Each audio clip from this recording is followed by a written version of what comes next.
They have also been ordered to wear head to toe. 2021 সালের 15 August আফগানিস্তানের ক্ষমতা দখল করে তালেবান।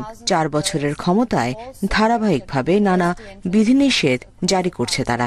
এসব বিধিনিষেধে সবচেয়ে বেশি ক্ষতিগ্রস্ত আফগানিস্তানের নারী ও কিশোরীরা। ষষ্ঠ শ্রেণীর পর তাদের শিক্ষা কার্যত বন্ধ।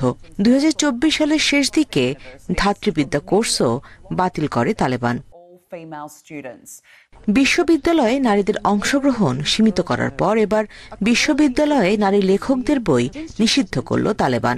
শুক্রবার এক প্রতিবেদনে এ তথ্য জানিয়েছে ব্রিটিশ সংবাদ মাধ্যম বিবিসি। মোট 680টি বইয়ের মধ্যে 140টি নারী লেখকের রচিত।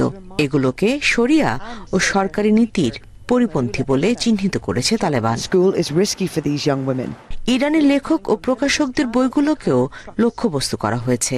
সেই সাথে মানবাধিকার, যৌন হয়রানি ও নারী বিষয়ক একাধিক বিষয়ও পাঠ্যক্রম থেকে বাদ দিয়েছে তালেবান। সম্প্রতি অশ্লীলতা ঠেকাতে দেশটির 10টি প্রদেশে ফাইবার অপটিক ইন্টারনেট নিষিদ্ধ করে তারা।